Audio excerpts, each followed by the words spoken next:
नमस्कार दोस्तों। आज हम आपको सुनाने जा रहे हैं यशोदा या देवकी से शुरू हुई जन्माष्टमी। जेल से लेकर कंस के मृत्यु तक की व्यथा।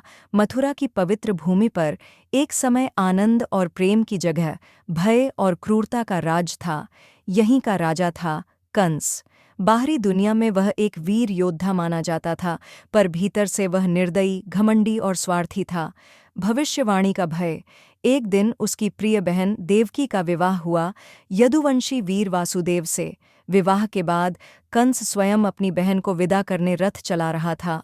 तभी आकाशवाणी हुई, हे कंस, जिस देवकी को तू इतनी प्रेम से विदा कर रहा है, उसी का 8वां पुत्र तेरी मृत्यु का कारण बनेगा।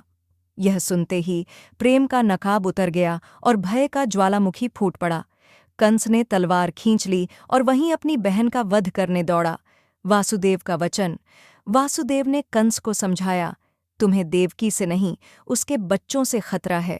मैं वचन देता हूँ, जितने भी संतान होगी मैं स्वयं तुम्हें सौंप दूंगा।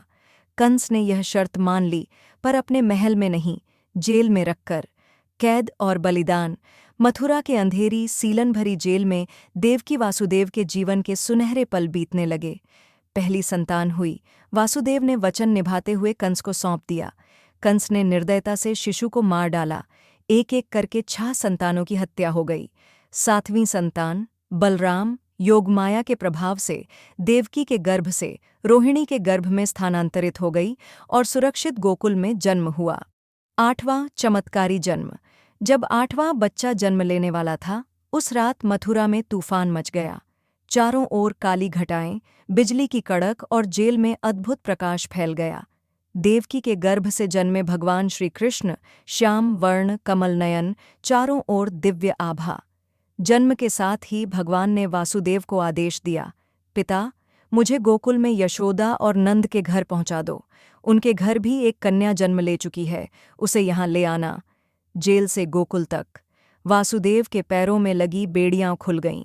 जेल के दरवाजे अपने आप खुल गए। यमुना नदी उफान पर थी, पर जैसे ही वासुदेव पानी में उतरे, शांत हो गया। शेषनाग ने फन फैलाकर शिशु कृष्ण को बारिश से बचाया। गोकुल पहुंचकर वासुदेव ने कृष्ण को यशोदा के पास रखा और वहां की कन्या को लेकर लौट आए। कन्या का चमत्कार। कंस ने जैसे ही उस कन्या को मारने के लिए हाथ उठाया, वह देवी के रूप में प्रकट हुई। अरे मूर्ख, तेरा विनाश करने वाला जन्म ले चुका है और अब गोकुल में पल रहा है। कंस भय और क्रोध से भर गया। कृष्ण का बालपन और लीलाएं। गोकुल में यशोदा और नंद के स्नेह में पले कृष्ण ने बालपन में ही पूतना, तृणावर्त, शकटासुर और कालियानाग जैसे असुरों का अंत किया। कंस को लगातार खबरें मिलती रहीं कि गोकुल में एक अद्भुत बालक चमत्कार कर रहा है। मथुरा आगमन और कंस वध। कंस ने अंततः अखाड़े में दंगल का आयोजन किया और कृष्ण बलराम को बुलवाया।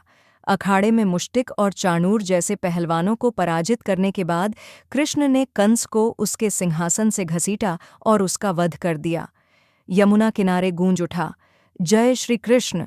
जन्माष्टमी की शुरुआत देवकी के गर्भ से होती है, पर कृष्ण का पालन पोषण यशोदा की गोद में होता है।